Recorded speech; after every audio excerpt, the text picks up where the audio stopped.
Good afternoon everyone. तो आज का हमारा टॉपिक होने वाला है practice set 1.2 linear equation in two variables का प्रैक्टिस सेट 1.2। लास्ट लेक्चर में हम लोग ने प्रैक्टिस सेट 1.1 के सारे क्वेश्चंस किए। अब हम लोग प्रैक्टिस सेट 1.2 स्टार्ट करने जा रहे हैं। तो प्रैक्टिस सेट 1.2 में एग्जैक्टली है क्या? आप लोग को इतना ही पता है कि वो ग्राफ है, लेकिन आपको पता है वो ग्राफ के पीछे का बेसिक्स क्या है? सबसे पहले मैं उससे इंट्रोड्यूस कर दूं। ग्राफ बनाना क्यों है, क्या है वो, हम लोग ग्राफ बना क्यों रहे हैं? वो linear equation in two variables का ग्राफ। बेटे जब कभी भी आप याद रखना, लीनियर इक्वेशन होगा ना, वो टू वेरिएबल हो, लीनियर इक्वेशन अगर हुआ वो टू वेरिएबल हो या वन वेरिएबल हो, उसका ग्राफ हमेशा एक स्ट्रेट लाइन ही मिलेगा, हमेशा एक स्ट्रेट लाइन ही मिलेगा। लीनियर इक्वेशन हो, टू वेरिएबल हो या वन वेरिएबल हो, उसका ग्राफ हमेशा क्या मिलेगा? एक स्ट्रेट लाइन। जैसे आप एक्सिस बनाते हो, एक्सिस मैं आपको एकदम बेसिक बताता हूं, ऐसा बेसिक जो स्टेट बोर्ड में कोई नहीं बताता है। ये सब कुछ आप लोग 11th में पढ़ोगे, लेकिन अभी जरूरत है इसका। क्यों जरूरत है? क्योंकि बहुत ज्यादा इंपॉर्टेंट है बेटा ये। जैसे आप ग्राफ बनाते हो एक्स एक्सिस वाई एक्सिस, ये जो हॉरिजॉन्टल लाइन है उसको क्या बोलते हैं हम लोग? X axis. और ये जो वर्टिकल लाइन है उसको क्या बोलते हैं? बराबर है। जो हॉरिजॉन्टल लाइन है उसको क्या बोलते हैं? X axis. और जो वर्टिकल लाइन है उसको क्या बोलते हैं? तो इसका भी तो मैथमेटिकल नाम कुछ तो होगा ना। देखो जितना भी ग्राफ होता है ना, ग्राफ पे कुछ भी ड्रॉ कर दो। ये मैंने एक ऐसे ड्रॉ कर दिया, मैंने एक ऐसे ड्रॉ कर दिया, मैंने एक स्ट्रेट लाइन ड्रॉ कर दिया, मैंने एक सर्कल ड्रॉ कर दिया, मैंने एक पैराबोला ड्रॉ कर दिया, मैंने एक हाइपरबोला ड्रॉ कर दिया, मैंने एक एलिप्स ड्रॉ कर दिया। आप कोई भी ज्योमेट्री ड्रॉ करो, कुछ भी ड्रॉ करो, हर एक का एक मैथमेटिकल नाम है, सबका अपना मैथमेटिकल नाम है। तो जनरली ये दिखता कैसा है? ये दिखता है ax plus b y plus c equal to 0 के फॉर्म में। मतलब सर ये तो एक linear equation in two variables हो गया।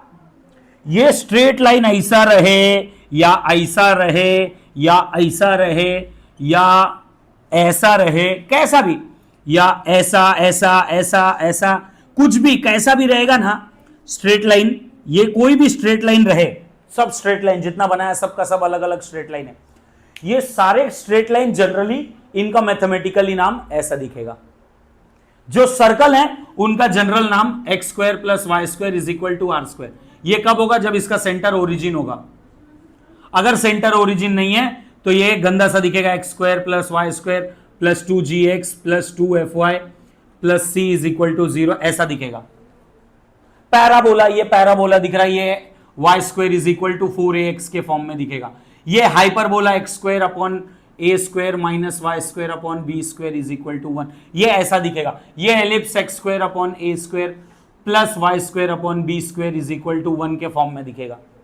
सबका अपना, जैसे जैसे देखो हम इंसान लोग हैं, इंसान लोग मेरे जैसे दिखने वाले लोग बॉयज कहलाएंगे, फिर दूसरा गर्ल्स लोग अलग दिखते हैं भाई, और हम सब लोग ये सब मिला के देखो एक स्ट्रेट लाइन है और एक कर्व है। पूरी ज्योमेट्री दो ही पार्ट में डिवाइडेड है, एक स्ट्रेट लाइन और एक कर्व। पूरी ज्योमेट्री कितने पार्ट में डिवाइडेड है? दो, एक स्ट्रेट लाइन और एक कर्व, एक स्ट्रेट लाइन और एक कर्व। तो कर्व में तो बहुत सारे कर्व है, ये सर्कल है, पैराबोला है, एलिप्स है, हाइपरबोला है, बहुत सारे। स्ट्रेट लाइन है। अपन पढ़ रहे फिलहाल स्ट्रेट लाइन के बारे में, कर्व के बारे में नहीं। ऐसे ही इंसानों में भी दो टाइप के लोग हैं। ये सब कुछ मिला के क्या हो गया? ज्योमेट्री। सब कुछ मिला के क्या हो गया? ज्योमेट्री। ऐसे ही हम सब मिला के क्या हो गए? इंसान। इंसान भी दो टाइप के, एक मेल और एक फीमेल। बराबर ना? तो ये दो पार्ट में डिवाइडेड है। अब किसी का दिमाग चल रहा होगा सर तीसरा भी तो होता है, तो ज्योमेट्री में भी तीसरा होता है, उसको क्या बोलते हैं? कुछ अलग होगा, कुछ तो अलग उसका एक्सप्लेनेशन है। वो अलग एक्सप्लेनेशन हर जगह पे एग्जिस्ट करता है। मैथ्स में तो डेफिनेटली एग्जिस्ट करता है बेटे। मैथ्स में जहां पे सब कुछ, हर एक चीज का कैलकुलेशन और सोच, किसी भी चीज का, फिजिक्स, केमिस्ट्री, बायोलॉजी जहां से खत्म होता है, मैथ्स उसका एक्सप्लेनेशन वहां से देना चालू कर देता है।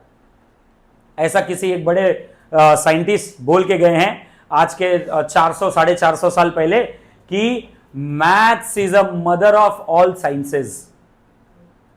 Mathematics is the mother of all sciences. Maths से ही पूरी साइंस पैदा हुआ है। आज के 450 साल पहले एक एस्ट्रोनॉमर बोल के गए हैं, बिना मैथ्स के कोई साइंस पॉसिबल नहीं है, बिना मैथ्स के कुछ भी पॉसिबल नहीं है।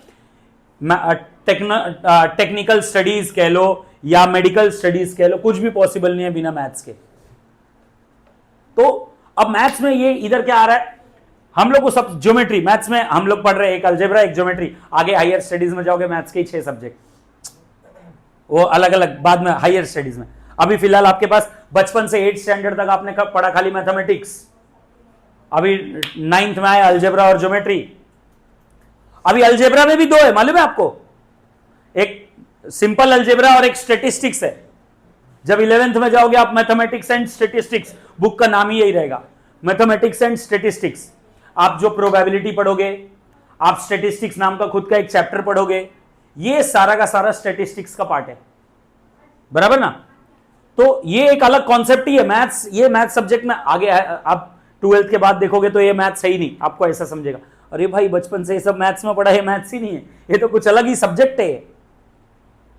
तो ऐसा मतलब बहुत सारे इसमें ही अलग अलग। फिर स्टैटिस्टिक्स में अकेले 6 सब्जेक्ट, मैथ्स में अकेले 6 सब्जेक्ट, अलजेब्रा में अकेले 6 अलजेब्रा मिलेंगे आपको। ज्योमेट्री अलग अलग टाइप की ज्योमेट्री हो जाएगी, समझ में है ना। तो जितना ज्यादा डिटेल में पढ़ाई करते जाओगे, मैथ्स कभी नेवर एंडिंग वाला सब्जेक्ट है, कभी ना खत्म होने वाला सब्जेक्ट, कभी ना खत्म होने वाला सब्जेक्ट है मैथ्स। मैं बता रहा हूं आपको, बड़ा मजा आने वाला है बेटा। ये अपन ज्योमेट्री कर रहे हैं, तो इसमें ना हम लोग अभी करने जा रहे हैं एक स्ट्रेट लाइन के बारे में। तो मतलब लीनियर इक्वेशन एक क्या क्या क्या हो गया, लीनियर इक्वेशन किसका एग्जांपल है, स्ट्रेट लाइन का, बराबर। हर एक स्ट्रेट लाइन, जैसे बेटे ये एक्स एक्सिस है, ये एक्स एक्सिस कहां से जा रहा है, 0,0 से, ओरिजिन से जा रहा है ना। इसने y को कहां पे कट किया, 0 पे, तो इसका नाम हो गया y = 0। ये y एक्सिस है, इसने x को कहां पे कट किया, 0 पे, तो इसका नाम हो गया x = 0। मैथमेटिकल नाम यही है, मैथमेटिकल नाम क्या है, यही है। ऐसा लाइन जो y को कहां पे कट कर रहा है उसका नाम। अभी एक लाइन है जो y एक्सिस के पैरेलल है, y एक्सिस के पैरेलल मतलब या तो इधर होगा या तो इधर होगा। तो x को उसने +3 पे कट किया, मान लेते हैं इसे 1 2 3, तो x को +3 पे कट किया, तो इसका नाम हो गया x = 3। 3 को इधर लेके आओ, x - 3 = 0। सर आपने बोला ax + by + c = 0, तो सर इधर y कहां है, ये लाइन y को टच ही नहीं कर रहा है, कट ही नहीं कर रहा है, इसीलिए इसमें y नहीं है। ये लाइन y को कट ही नहीं कर रहा, खाली x को कट कर रहा है, इसीलिए इसमें x है। अच्छा, कोई भी लाइन जब ओरिजिन से जाता है ना, ओरिजिन से कट करता है ना, तो अभी जैसे एक लाइन है यहां पे, तो इस लाइन का जनरल फॉर्म क्या होगा मालूम है, ax + by = 0। इसमें c नहीं रहेगा, इसमें c नहीं रहेगा। जब कभी भी कांस्टेंट टर्म नहीं है, इसका मतलब समझ जाने का क्या है, वो ओरिजिन से जा रहा है। वो लाइन कहां से जा रहा है, मतलब उसका एक वैल्यू 0,0 होगा ही होगा। अभी फिलहाल अपन इस चैप्टर में करेंगे क्या, फिलहाल इस एक्सरसाइज में हम लोग को इस प्रैक्टिस सेट में करना क्या है, तो वो मैं बताता हूं। हम लोग को ग्राफ बनाना सीखना है, किसी भी एक स्ट्रेट लाइन का, किसी भी एक लीनियर इक्वेशन इन 2 वेरिएबल्स का लाइन कैसे ड्रॉ करते हैं, हमको वो सीखना है। ये तो मैंने आपको पूरा बेसिक्स बताया बेटा, इसके पीछे का पूरा हिस्ट्री, ये स्ट्रेट लाइन ही क्यों है, बराबर ना। हम लोग स्ट्रेट लाइन के बारे में पढ़ रहे हैं। तो अब ये बनाते कैसे हैं, तो आप लोग को पहले एक क्वाड्रेंट लेने आता है, एक्स एक्सिस वाई एक्सिस ये बनाने आता है। उसके अलावा बाकी का 9th में जितना किया है, फिर आपने कोऑर्डिनेट ड्रॉ किया, और 9th स्टैंडर्ड में आपने एक लाइन ड्रॉ किया था, लीनियर इक्वेशन नहीं, कोऑर्डिनेट ज्योमेट्री में, बराबर ना। आपने लाइन बनाया एक्स एक्सिस वाई एक्सिस, और आप पॉइंट्स अलग अलग मार्क करके आपने एक लाइन बनाया 9th में, इतना किया। अभी 10th में खाली एक्स्ट्रा है, वही ग्राफ में अपने को 2 लाइन एक साथ ड्रॉ करने का है, और दोनों जहां पे एक दूसरे को कट करेगा वही हमारा आंसर होगा। मैं इसके बहुत सारे एग्जांपल्स बताऊंगा आपको। ये आपके बुक में 7 क्वेश्चन है, इसके अलावा मैं कुछ आपको एक्स्ट्रा, एक क्वेश्चन आपको एक्स्ट्रा प्रूफ करके बताऊंगा। ये क्या कर रहे हैं अपन, क्यों कर रहे हैं अपन, पिछले प्रैक्टिस सेट से क्वेश्चन लेके, तो आपको एकदम डिटेल में समझ में आ जाएगा कि एग्जैक्टली क्यों कर रहे हैं यहां पर। अच्छा, जब कभी भी आप अपने ग्राफ पेपर में, एक ग्राफ पेपर देना बेटे, बड़ा वाला बुक नहीं किसी के पास, देना, जस्ट एक बुक देना, अरे बुक दे हीरो। हाँ, तो जैसे ये ग्राफ पेपर है, ध्यान दो, ये ग्राफ पेपर है और ये प्लेन पेपर है। तो कोई भी एग्जाम हो, आपका स्कूल का यूनिट एग्जाम हो, सेमेस्टर एग्जाम हो, प्रीलिम्स हो, क्लासेस का एग्जाम हो, ट्यूशन का एग्जाम हो, कुछ भी हो, इधर है ना आपको पेन यूज ही नहीं करना है। ग्राफ साइड पे, ग्राफ साइड पे आपको पेन यूज नहीं करना है। जो भी पेन यूज करना है, जहां पे लिखने का लिए जगह दिया है वहां पे बिंदास पेन यूज करो। ग्राफ साइड पे पेन कुछ आएगा ही नहीं। अलग कलर की पेंसिल, आप दिमाग चलाओ सर इसमें अलग कलर, अभी मैं बोर्ड पे सिखाऊंगा, मैं अलग अलग कलर का मार्कर यूज करूंगा, तो मैं खाली आपको समझने के लिए बता रहा हूं बेटा, लेकिन आपको पेंसिल के अलावा और कुछ इस पेज पे लिखना ही नहीं है। अगर पेंसिल के अलावा पेन टच हो गया, मैं मार्क्स काट दूंगा और बोर्ड एग्जाम में भी कटेगा। ऐसा नहीं है कि मैं जबरदस्ती, मैं हिटलर हूं, सॉरी हिटलर का नाम नहीं लेने का ऐसा वीडियो में, मतलब ऐसा हिटलर को मैं गलत पोर्ट्रे नहीं कर रहा हूं, I am so sorry bro. तो मतलब मैं खड़ूस हूं, ऐसा नहीं है भाई, ये बोर्ड का रूल है, वो मैं तुमको रूल सिखा रहा हूं, बराबर ना। अगर इधर पेन यूज किया तो तुम्हारा मार्क्स कटेगा, वो प्रेजेंटेशन में काउंट होगा। एक्चुअली पास होने का, जिस बच्चे का पास होने का वादा है उसको तो मार्क्स देंगे, मजबूरी में देंगे ही, है कि नहीं दोस्त, है ना, है कि नहीं दोस्त। हाँ, तो मार्क्स मिलेगा, हाँ दोस्त, मिलेगा कि नहीं। हाँ, लेकिन जबरदस्ती का गलती करो मत। Okay, thank you. ओके, तो मैं आपको सबसे पहले ये बुक में ना पहला क्वेश्चन दिया हुआ है, प्रैक्टिस सेट 1.2, और आपको है ना डब्बा बनाने को सिखाया है। सबसे ज्यादा इंपॉर्टेंट इस एक्सरसाइज में डब्बा बनाना है, और वो डब्बा बनाना आप सीख गए तो समझो आपका 90% काम हो गया। उधर लाइन बनाना 10% काम है भाई। लाइन मारने आता है स्केल और पेंसिल का यूज करके, आता है कि नहीं आता है, आता है ना। लाइन मारने आता है, तुम लोग को लाइन मारने आता है, नहीं आता है, स्केल और पेंसिल का यूज करके सीखना पड़ेगा, फिर तुम लोग को वो सब भी सिखाएगा। चलो ठीक है, मैं वो भी सिखाएगा, कैसे लाइन मारते वो सिखाएगा मैं आज, ठीक है ना। ओके, क्या हो गया, तुम लोग का नाम लेके बोलूं क्या वीडियो में। हाँ, फिर मैं बोलता है कंडले, हाँ तेरे को बहुत अच्छे से लाइन मारने आ रहा है, चलेगा, ठीक है ठीक है। बाकी काशिद को भी ट्रेनिंग दे। शर्मा गया। ओके, तो मेरे प्यारे बच्चों, विष्णु तू ध्यान दे बेटे, क्योंकि गलती किसी की भी रहे फंसता तो ही है, ठीक है ना। गलती किसी की भी रहे फंसेगा तू ही, तू ध्यान दे, इधर मेरे तरफ ध्यान दे। ऊपर चला गया, ठीक है। Question number 1, first equation x plus y is equal to 3, और सेकेंड इक्वेशन दिया हुआ है x minus y is equal to 4। ऐसे हमको दो इक्वेशन दिया हुआ है। एक्चुअली ये बुक में ऐसा दिया हुआ है, अपन है ना इसको ऐसे लिखेंगे, x प्लस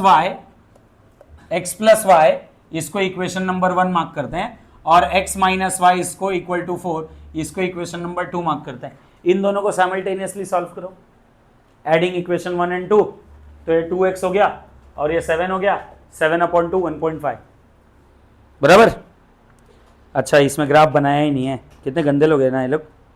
ठीक है, कोई बात नहीं, इसका ग्राफ ही नहीं बनाना। हाँ, बनाना है, यस, ठीक है। मैं इसका सॉल्यूशन तुमको बता दूंगा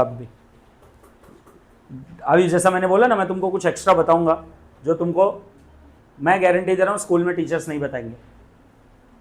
तुमको वो चीज एक्स्ट्रा अभी तक बता दिया हूं इन शॉर्ट, और एक्स्ट्रा बता दूंगा तुमको वो चीज बाकी के टीचर्स नहीं सिखाएंगे। तुम लोग ध्यान दो इधर। ओके, तो सबसे पहले ना बेटा हम लोग को एक क्वेश्चन में एक्टिविटी दिया हुआ है, तो ये एक्टिविटी सॉल्व कैसे करना है वो देख लीजिए। पहला है x plus y is equal to 3, इसका ना डब्बा बनाना है, इक्वेशन लिखने का, उसका डब्बा बनाने का। देखो कैसा डब्बा, तीन रो बनाने का, इसमें पहले वाले में x फिर y फिर x कॉमा y ऐसा लिखने का, और टोटल 4 कॉलम होना चाहिए, 1 2 3 खाली बॉक्स, बराबर। ऐसे दोनों इक्वेशन का डब्बा बना लेने का, एक के नीचे एक बनाओगे तो भी चलेगा। x minus y is equal to 4, इसका डब्बा बना लेते हैं हम लोग। ये सबसे ज्यादा इंपॉर्टेंट है बेटा, डब्बा बहुत ज्यादा इंपॉर्टेंट है, बिना इसके आपका ग्राफ बनेगा नहीं। x y x comma y, फिर 1 फिर 2 और ये तीसरा बन गया, बराबर। सबसे ज्यादा इंपॉर्टेंट पार्ट इसी में है, यही कैलकुलेशन आपका काम आने वाला है ग्राफ बनाने के लिए। अगर कैलकुलेशन रॉन्ग तो आपका ग्राफ रॉन्ग बनेगा, और अगर कैलकुलेशन सही है तो आपका ग्राफ सही बनेगा, ठीक है। तो सबसे पहले हम लोग को जो बुक में दिया हुआ है उसके अकॉर्डिंग चलते हैं हम लोग। 353 अब ये बुक में ऑलरेडी नंबर दिया हुआ है, इसके लिए मैं ये बुक के हिसाब से चल रहा हूं, नहीं तो अपन अपने मन से करते थे। अगले क्वेश्चन में मैं सिखाऊंगा कैसे अपने मन से करना है।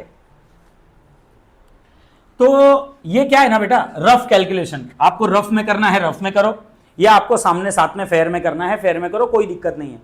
ना इसका मार्क्स मिलेगा ना मार्क्स कटेगा, अभी जो मैं बताने जा रहा हूं इसका ना मार्क्स मिलेगा ना कटेगा, ठीक है ना। अरे यस और नो? इसका ना आपको मार्क्स मिलेगा और ना ही मार्क्स कटेगा जो अभी करने जा रहा हूं, लेकिन इसके ऊपर मार्क्स है, डब्बे के ऊपर, ये डब्बे के ऊपर मार्क्स है। जो रफ कैलकुलेशन वो आप सामने लिख के बताओगे तो भी चलेगा, रफ में लिख के बताओगे तो भी चलेगा। Clear?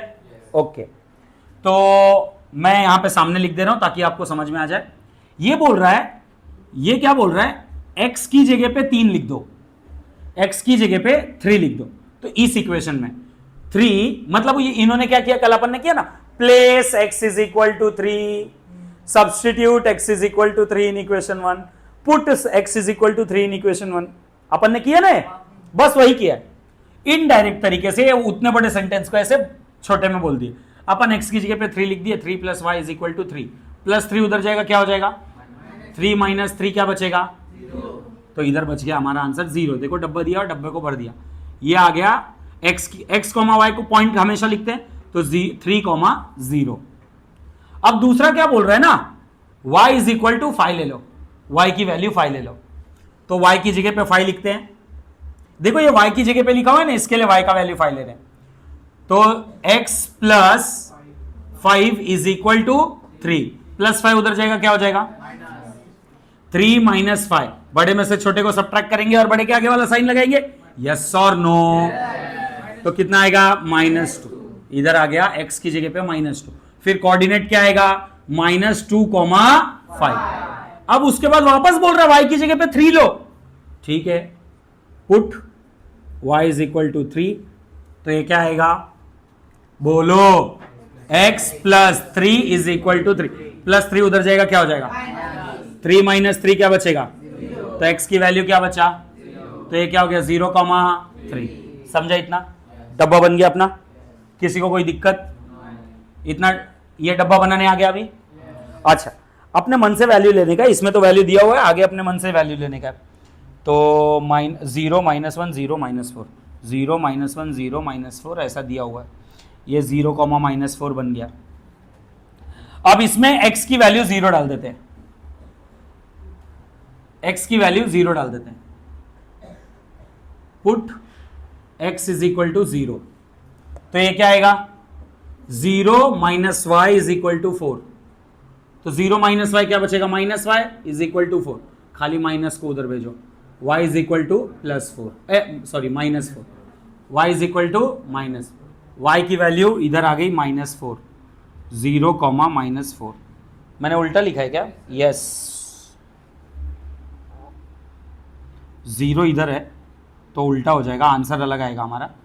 Put x is equal to y is equal to 0, put y is equal to 0, y equal to 0 substitute करते हैं इस इक्वेशन में, x minus 0 is equal to 4, तो x में से 0 गया तो क्या बचेगा, x, तो x की वैल्यू कितनी बची, 4, तो ये पॉइंट क्या गया, 4,0।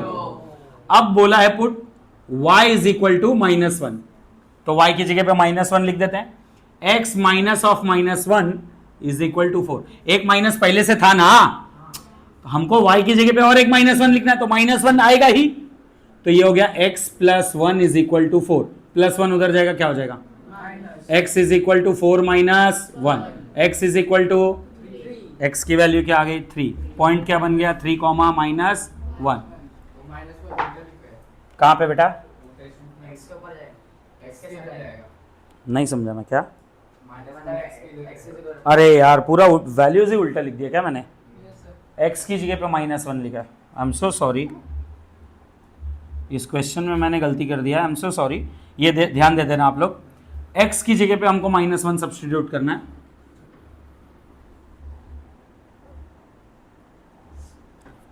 x की जगह पे हमको -1 सब्स्टिट्यूट करना है, तो ये क्या हो जाएगा -1 minus y is equal to 4, बराबर, -1 उधर गया क्या हो जाएगा, तो minus y is equal to 4 plus 1, minus y is equal to 5, minus उधर गया क्या हो जाएगा y इज इक्वल टू -5, बराबर, तो इधर -5, ये हो गया -1 -5, बराबर।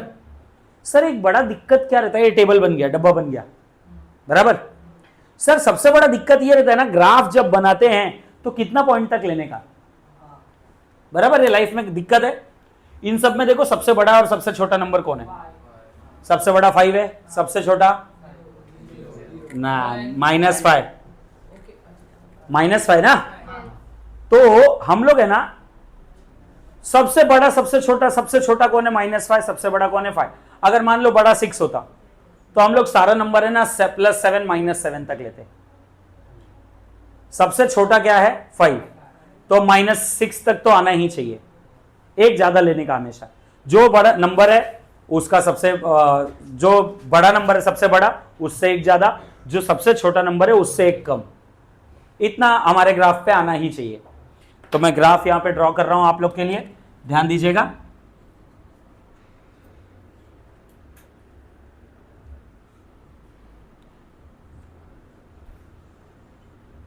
सबसे पहले लिखो x axis, y axis, x dash axis, y dash axis, और ये सारा कैपिटल लेटर होना चाहिए, ये सारा कैपिटल लेटर होना चाहिए, ध्यान देना। सबसे पहले यहां पे लिखने का 0, फिर इधर 1 2 3 4 5 6 7, 6 तक ही चाहिए था ना, 6 तक बनाओ कोई दिक्कत नहीं है, 1 2 3 4 5 6 7 बना दिया तो 7 तक बना देते हैं, -1 -2 -3 -4 -5 -6 -7, -1 -2 -3 -4 -5 -6 -7। अच्छा कुछ लोग क्या करते हैं ना, इसमें डिजाइन बनाते हैं, ये इधर का इधर लिखा, फिर इधर लिखा, फिर इधर लिखा, फिर इधर, ऐसा नहीं करने का। एक्स एक्सिस वाला नंबर लाइन के नीचे लिखने का, वाई एक्सिस वाला नंबर लेफ्ट साइड में लिखने का। हम हर एक ग्राफ में यही करो, वाई एक्सिस वाला नंबर उसके लेफ्ट साइड में लिखो और एक्स एक्सिस वाला नंबर उसके नीचे लिखो, बराबर ना, हमेशा। और ये 0 इधर ही लिखने का, तो क्या है वो 0 दोनों में एकदम क्लियर विजिबल दिखता है, नीचे वाले के लिए भी दिख रहा है और लेफ्ट वाले के लिए भी दिख रहा है, बराबर ना, बराबर, क्लियर है, कोई दिक्कत, ओके। तो अब आगे बढ़ते बच्चों, अब ये लिखने के बाद स्केल लिखने का वहां है, scale 1 centimetre is equal to 1 unit on both axes, on both axes, ES AXES, एक लाइन के बारे में बात कर रहे हो दैट इज एक्सिस, एक से ज्यादा के बारे में बात कर रहे हो तो वो क्या हो गया एक्सेस। एक्सेस और एक्सिस में फर्क है, एक्सिस मतलब सिंगुलर, एक्सेस मतलब प्लूरल, समझ में आया। अब इसके बाद सबसे पहला वाला लाइन देखने का, सबसे पहला वाला लाइन, सबसे पहला वाला लाइन क्या है, सबसे पहला पॉइंट क्या है 3,0, मतलब x का 3 और y का 0, x का 3 और y का 0 इधर आ गया x एक्सिस पे, तो ये पॉइंट को मार्क कर दिया और इसको सर्कल कर दिया। फिर -2,5, x का -2 y का +5 यहां पे आ गया, बराबर ना, अरे बोलो हाँ। फिर 0,3 मतलब x का वैल्यू 0 y का वैल्यू 3 यहां पे आ गया, बराबर। और हमेशा ये तीनों है ना एक लाइन में ही आना चाहिए, एक लाइन में ही आना चाहिए, मतलब मेरा थोड़ा देखो लाइन गड़बड़ हो रहा है, इसीलिए बोला लाइन मारने का प्रैक्टिस करो। ये कितने गंदे लोग हैं ना तुम लोग, हंस रहे। हाँ तू क्यों हंसेगा नालायक, तेरे को तो लाइन मारने में एक्सपर्ट है ना तू, बराबर। ये जो लाइन लिख दी, जो लाइन बनाए ना, एकदम प्रॉपर स्केल का यूज करके बनाने का बेटे। ये जो लाइन बनाए उसका इक्वेशन उस लाइन के पास लिखो, x plus y is equal to 3, x plus y is equal to 3। अब दूसरा इक्वेशन के बारे में, पहला है 4,0, मतलब x का वैल्यू 4, y का वैल्यू 0 यहां पे आएगा। दूसरा -1, x का वैल्यू -1 इधर है, y का वैल्यू -5 इधर है, तो यहां कहीं पे आएगा ये 0, -4, x का वैल्यू 0, y का वैल्यू -4 यहां है। ये तीनों को ज्वाइन करो, ये तीनों को हम लोग ज्वाइन करेंगे जब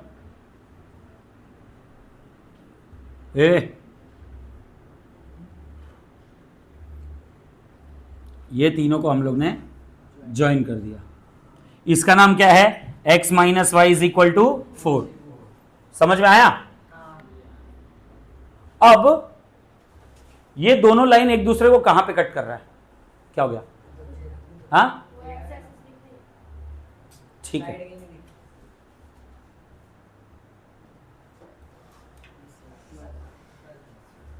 ठीक, अभी दिख रहा है, सब विजिबल है। हाँ तो मेरे बच्चों ये जो पॉइंट है ना, ये हमारा सॉल्यूशन है। अभी इसमें ना सॉल्यूशन हमारा गंदा सा है, इसीलिए इसमें लिखा नहीं है कि सॉल्यूशन लिखो, लेकिन अगले इसमें solve the following simultaneous equations graphically, solve करने के लिए बोला, मतलब उसका सॉल्यूशन, मतलब उसका आंसर मांग रहा है। आप जब ग्राफ बुक पे सॉल्व करोगे ना, तो जिस पॉइंट पे कट करेगा ना, वही हमारा सॉल्यूशन होगा, उसका पॉइंट लिखने का। x का वैल्यू 3.5 आएगा और 3.5 इधर सब्स्टिट्यूट किया करेगा तो y का वैल्यू 0.5 आएगा, मतलब उसका कोऑर्डिनेट का वैल्यू आ गया 3.5, 0.5। 3.5 मतलब 7/2, 0.5 मतलब 1/2।